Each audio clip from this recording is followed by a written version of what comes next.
Assalamualaikum warahmatullahi wabarakatuh. Assalamualaikum warahmatullahi wabarakatuh. Saya akan membacakan sebuah puisi dari W.S. Rendra demi orang-orang Rangkas Bitung, berbicara tentang seorang tokoh Edward Douwsdekker dari Belanda. Terus dia menulis sebuah novel dengan samaran Multatuli yang artinya saya telah banyak menderita. Edward Douwsdekker ini orang Belanda, ditugaskan di Rangkas Bitung, tapi dia berpihak kepada pribumi. Akibat keberpihakannya kepada pribumi itulah pada akhirnya dia disingkirkan dan dibuang ke Belanda. Demi orang-orang Rangkas Bitung, tuan-tuan dan nyonya-nyonya, salam sejahtera. Nama saya Multatuli, datang dari masa lalu. Dahulu abdi kerajaan Belanda, ditugaskan di Rangkas Bitung, ibu kota Lebak saat itu. Satu pengalaman yang penuh ujian. Rakyat ditindas oleh bupati mereka sendiri. Petani hanya bisa berkeringat, tidak bisa tertawa, dan hak pribadi diperkosa. Demi kepentingan penjajahan, kerajaan Belanda bersekutu dengan kejahatan ini. Sia-sia saya mencegahnya, kalah dan tidak berdaya. Saya telah menyaksikan bagaimana keadilan telah dikalahkan oleh para penguasa dengan gaya yang anggun dan sikap yang gagah, tanpa ada ungkapan kekejaman di wajah mereka. Dengan bahasa yang rapi, mereka keluarkan keputusan-keputusan yang tidak adil terhadap rakyat. Serta dengan budi bahasa yang halus, mereka saling membagi keuntungan yang mereka dapat dari rakyat yang kehilangan tanah dan ternaknya. Ya, semuanya dilakukan sebagai suatu kewajaran. Dan bangsa kami di negeri Belanda pada hari Minggu berpakaian rapi, berdoa dengan tekun, sesudah itu bersantap bersama, menghayati gaya peradaban tinggi bersama sanak keluarga, menghindari perkataan kotor dan selalu berbicara dalam tata bahasa yang patut, sambil membanggakan keuntungan besar di dalam perdagangan kopi sebagai hasil yang efisien dari tanam paksa di tanah jajahan. Dengan perasaan mulia dan bangga, kami berbicara tentang suksesnya penaklukan dan penjajahan. Ya, begitulah. Kami selalu mencuci tangan sebelum makan dan meletakkan serbet di pangkuan kami. Dengan kemuliaan yang sama pula ketika kami memerintahkan para marsose agar membantai orang-orang Maluku dan orang-orang Java yang mencoba mempertahankan kedaulatan mereka. Ya, kami adalah bangsa yang tidak pernah lupa mencuci tangan. Kita bisa menjadi sangat lelah apabila merenungkan gambaran kemanusiaan dewasa ini. Orang Belanda dahulu juga mempunyai kesah yang sama apabila mereka berbicara tentang keadaan mereka di zaman penjajahan oleh Spanyol. Mereka memberi nama yang buruk pada Pangeran Alba yang sangat menindas. Tapi sekarang, apakah mereka lebih baik dari pangeran yang jahat itu?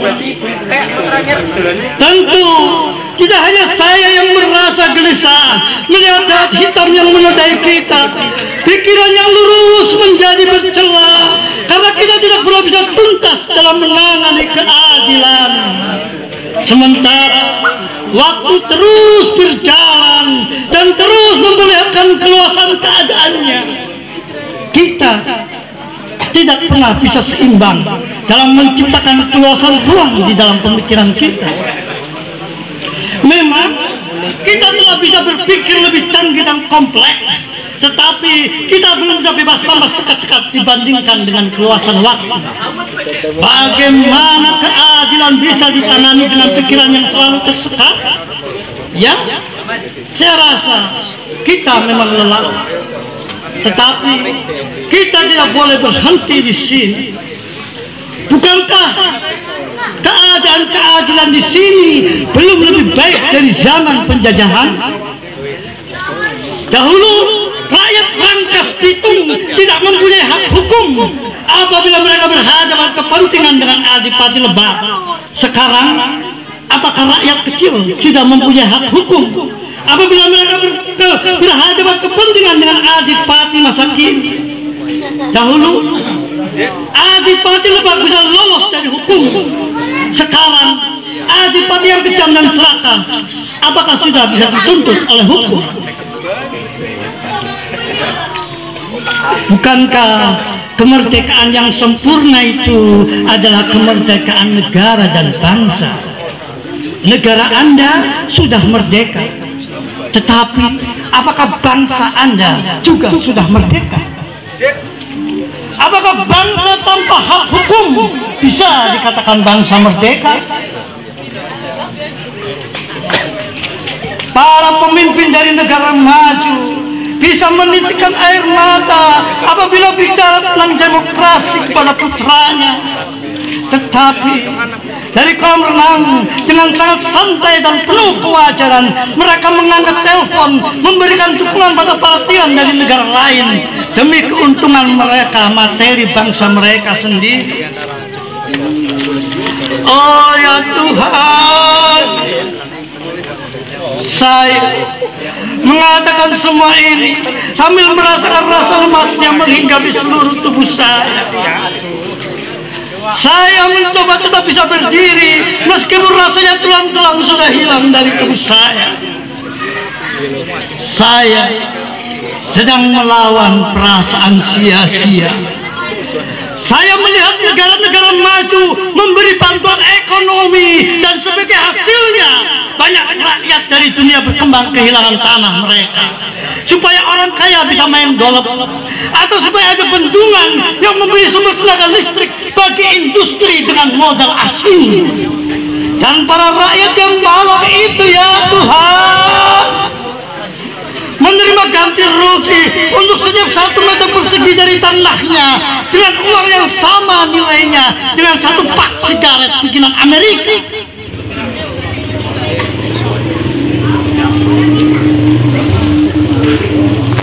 Barangkali kehadiran saya sudah tidak mengenakan suasana. Keadaan seperti ini dulu sudah pernah saya alami. Apakah orang seperti saya harus dilanda oleh sejarah? Tetapi ingat, sementara sejarah selalu melahirkan masalah ketidakadilan, sejarah juga selalu melahirkan orang seperti saya. Menyadari hal ini, saya tidak lagi merasa sepi. Tuan-tuan dan nyonya yang hadir di sini, apakah kalau ada keadaan celaka, apakah perlu ditambah lebih celaka lagi? Pada intinya, inilah pertanyaan sejarah kepada Anda semua yang hadir di sini, tuan-tuan dan nyonya-nyonya.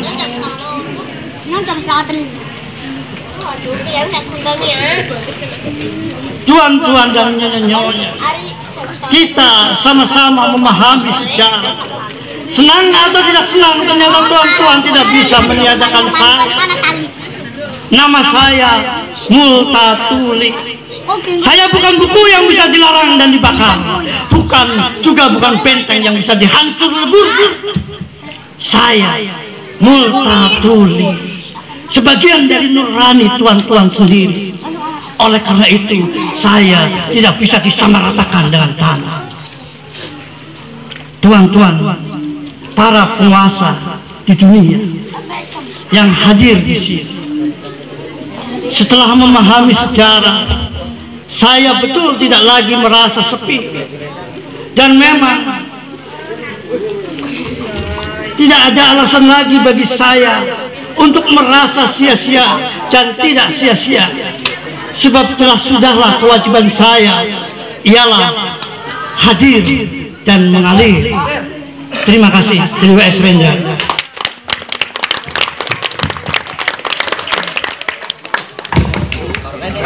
Terima kasih.